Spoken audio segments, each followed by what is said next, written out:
This day in Philly sports history is proud to be a part of the Clashing Conferences Sports Fan Network, where passionate fans make powerful content. Check out theclashingconferences.com and join the squad today.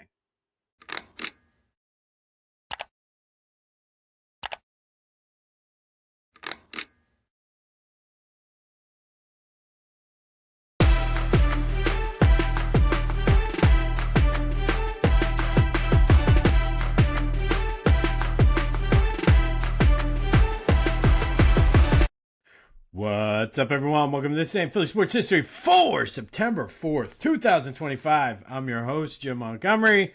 Welcome to a game day Thursday edition, coming at you a couple minutes late because I had to watch the Eagles' new kickoff video, and I want to run through a wall. If you haven't checked it out, and it's not one of the hype rah-rah ones, just a little short 5-minute video on toughness, and man, do I want to run through the wall. But it is Eagles game day.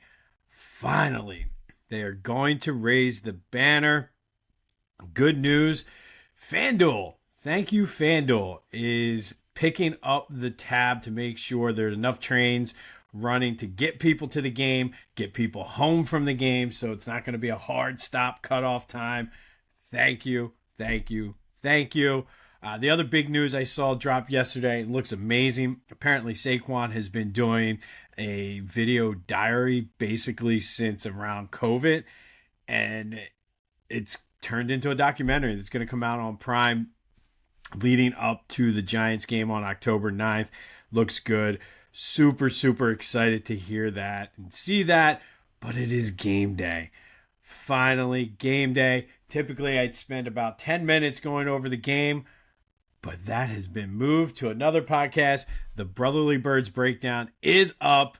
Lots of great feedback so far. It is available. I guess it synced to Apple about noon yesterday, so it is available on Apple Podcasts. If you haven't watched it yet, my brother and I sat down, broke down the game, and honestly, the feedback we got was great. Love the fact that people are like, this is way more real than what you get on 94 WIP. There's no screaming, no hot takes, no talking about lists. Well, we did address the list, but all of that is available wherever you get your podcasts as well as on YouTube. Go check it out. But to give you a little preview, here's a little clip to get your appetite wet for it. And I look at it like this. I spent most of my life caring about those lists because I knew my team was never going to be good enough to win it. So that's all I had to kind of look forward to. I look at it like this. Like you said, put him 1, 5, 32, 55. It doesn't matter. He's got the only thing that, to me, my whole entire life I was looking for, and that's a Super Bowl ring. And I almost look at it as like a loser mindset where, all right, we didn't win a Super Bowl, so now we got to kind of try to pump ourselves up. And, well, my quarterback's the top 3 in the league, or I got the best quarterback in the league. Great. I have the best team in the league right now. Exactly. And you hear all that stuff about, hey, any quarterback could have won with this team. Yeah, but they didn't. We had the quarterback that won with this team. That's all that matters to me. Like, you can play all those hypothetical things as much as you want, but at the end of the day, Jalen Hurts shines the brightest when the lights are on him. You know what I mean? Like, he plays his best on the grandest of stage. He outplayed Mahomes. He's a Super Bowl MVP. All right, so I will give you my pick, and I'll give you a brief summary of my keys to the game. And key bank, car dealerships, key shops, whatever. I'm open. We're open for business if you want to be a sponsor of the 3 keys to the game. But I think today it's very, very simple, the 3 keys to the game. You're raising a Super Bowl banner. And no matter what, whether they're going to be out there on the field, in the locker room, they're going to know what's happening. There's going to be emotion in the building. They're going to hear the crowd going wild.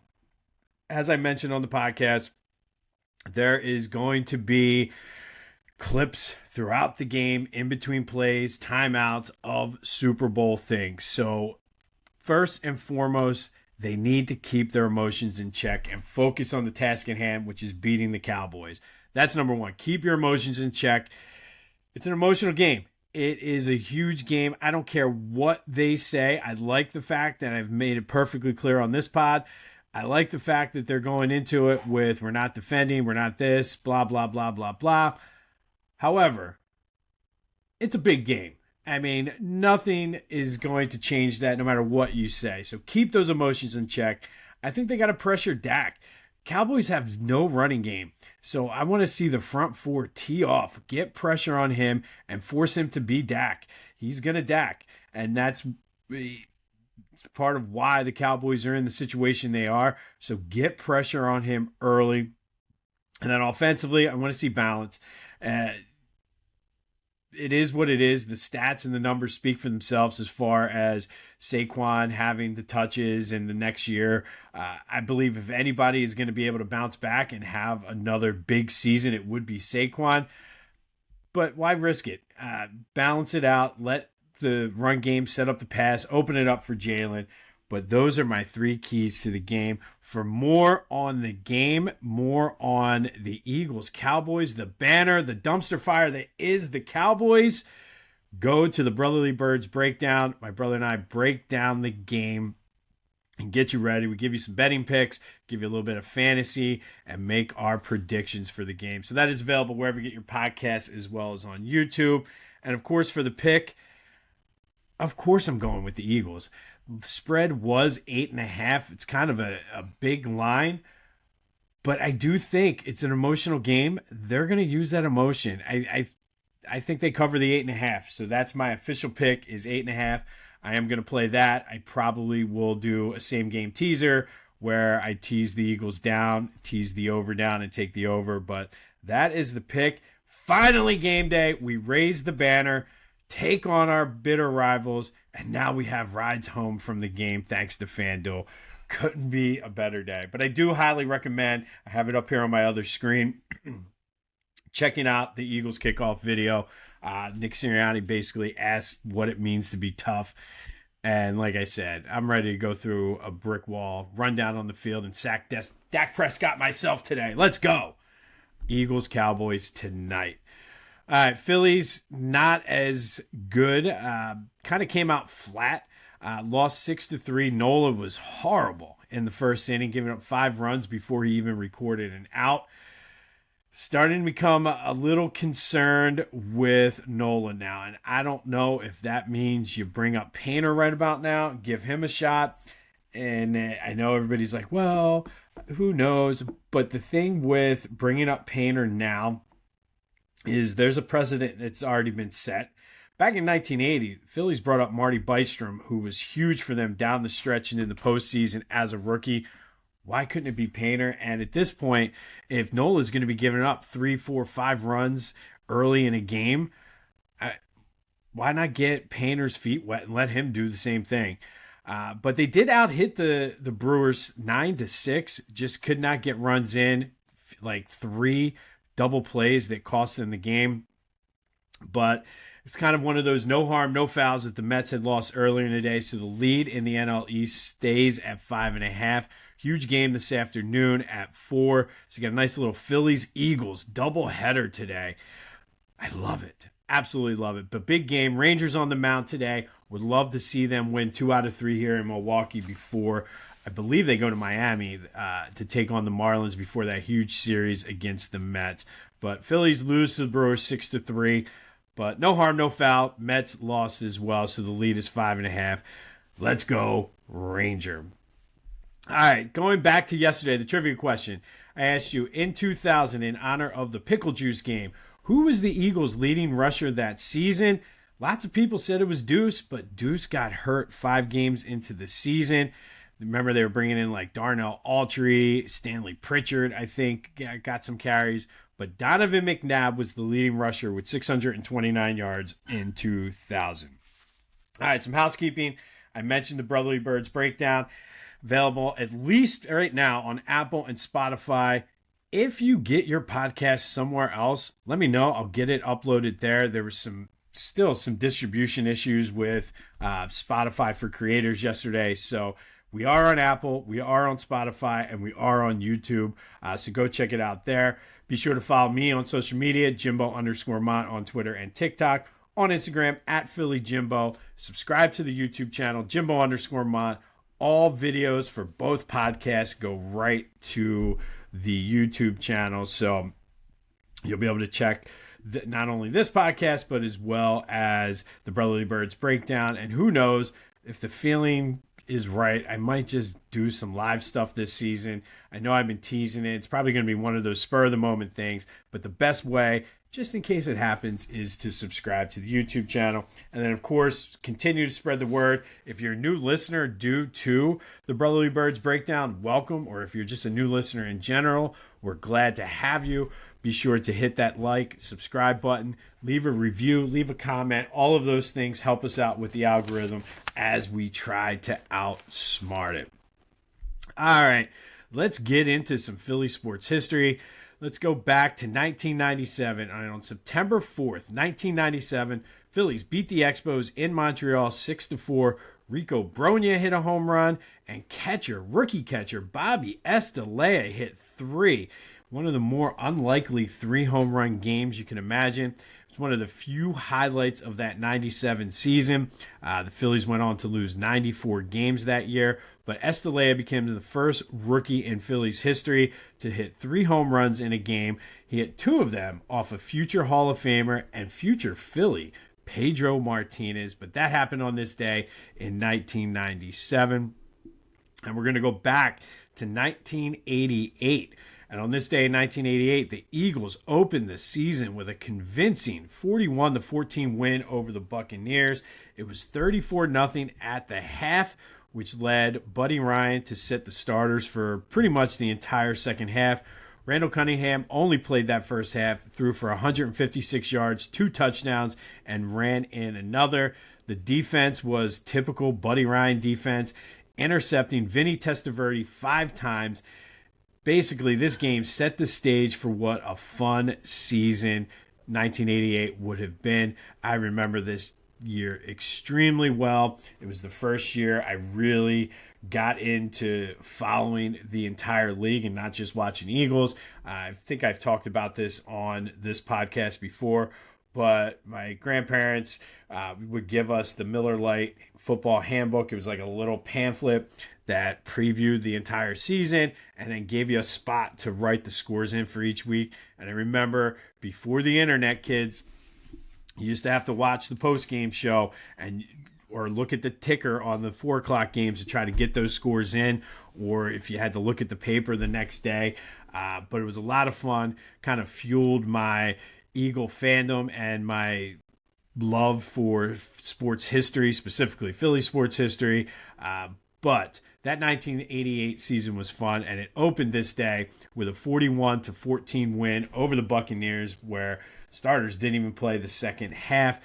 The 41 points was the most points the Eagles had scored since 1981. And it is Thursday, so we're going to do a little Throwback Thursday today, brought to you by Lotwin. Get your 3D custom hype chains from Lotwin. They're great for youth sports, fantasy football, winners and losers, bachelor parties, kids' birthdays, whatever you got. The crew over there, they'll set you up. It's a little Etsy shop, and then he'll email you, talk to you through your design. I've already done it for my son's birthday. Very painless, very simple, easy. They're great to work with.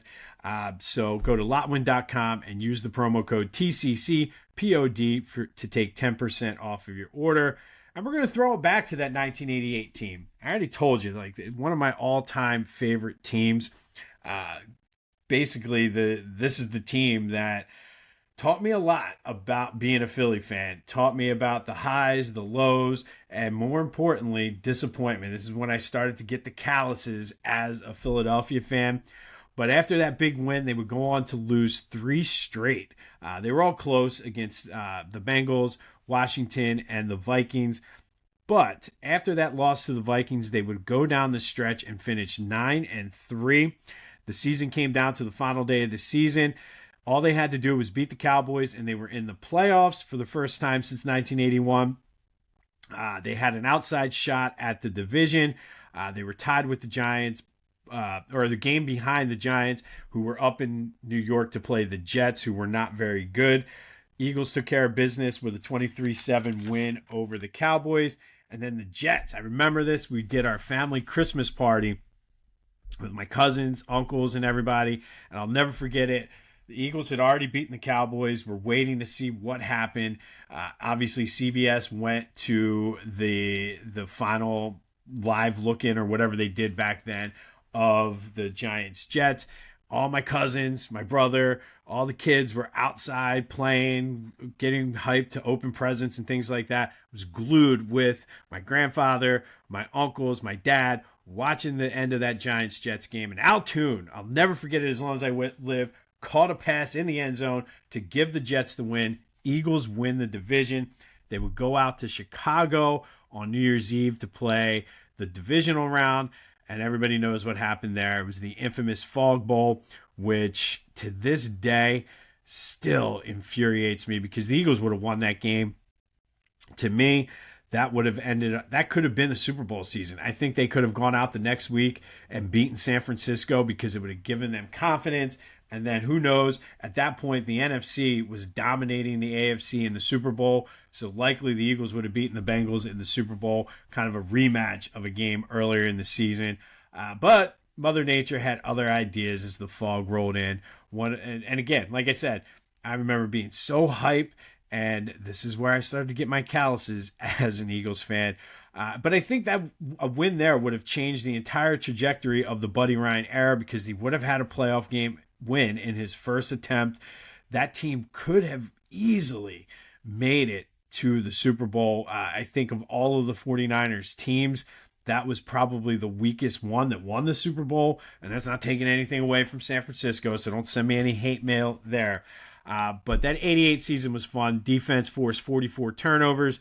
Reggie White followed up his amazing 21 sacks in 12 games with 18 sacks the next year. Eric Allen was a rookie on that team, but the Fog Bowl still haunts me to this day. But that is Throwback Thursday, taking a look back at the 1988 Eagles season, sponsored by Lotwin. Get your 3D custom hype chains and use the promo code TCCPOD to get 10% off your order. That's Lotwin.com.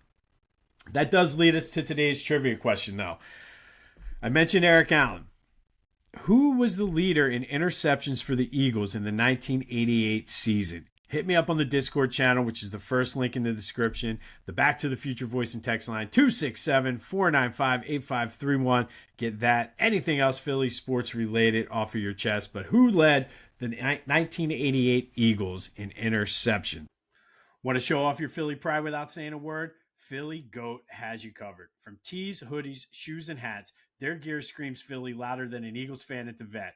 Whether you're tailgating in South Philly or trying to flex down the Jersey Shore, do it in style.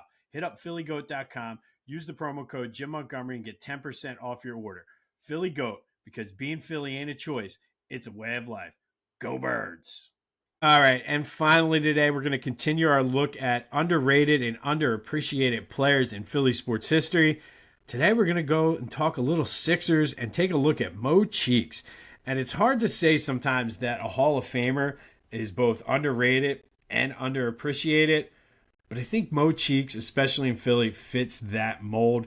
A lot of times he's the fourth guy on that 83 championship team that people talk about. It's always Moses, it's Doc, and even Andrew Toney, the Boston Strangler. Everybody talks about those three guys, and Mo Cheeks is sort of like, oh yeah, Mo Cheeks was on that team as well.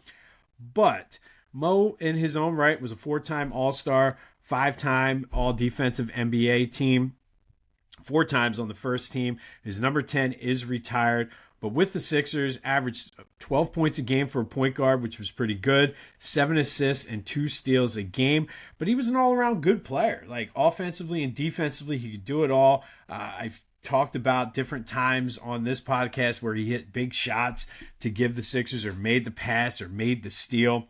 But I think a lot of times he's overlooked. Currently in all NBA history, he's the 16th all-time assist leader. He's number 7 on the all-time steals list. Obviously, he's the Sixers leader in both of them. Went on to coach, kind of was brought in and put in a tough situation here in Philly. It was sort of the end of the Allen Iverson era, but I think Mo Cheeks has to be up there as one of the most underrated and underappreciated players in Philly. Now, I know there's some big-time Mo Cheeks fans out there, so I'm not saying everybody, but I think in general, when you look at that 83 championship team, it's Moses, it's Doc, it's Andrew Toney, and then people are like, oh yeah, Mo Cheeks was on that team.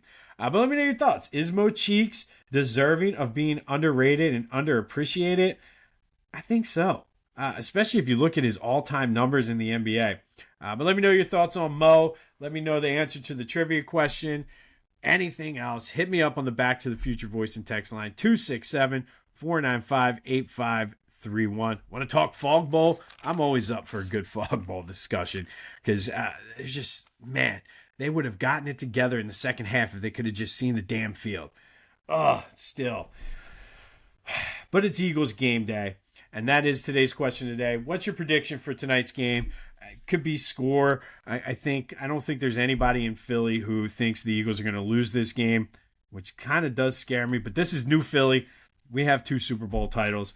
It's a different mindset, different era, different feeling than the 1988 when I was a little kid filling out my Miller Lite handbook. But let me know your predictions for the game. 267-495-8531.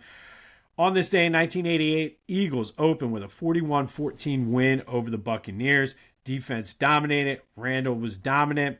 No starters played in the second half, and the Eagles would go on to a 10-6 season, winning the NFC East before losing in the Fog Bowl.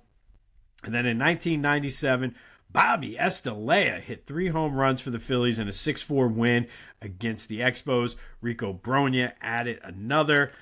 One of the very few highlights of a 94 loss team. All right, we'll have more on the Phillies wrapping up their series against Milwaukee today. Of course, we'll break down the Eagles game. Be sure to check out the Brotherly Birds breakdown. It's game day. It's game day. It's game day. I've been waiting for this since February. Cannot wait to see them put the banner up. The crowd's going to be electric. Not sure how I'm going to get through my workday, though. But yeah, check out the Eagles kickoff video. You won't be disappointed. This has been This Day in Philly Sports History for September 4th, 2025. My name's Jim Montgomery. Go have yourselves a Thursday. And until next time, go Birds.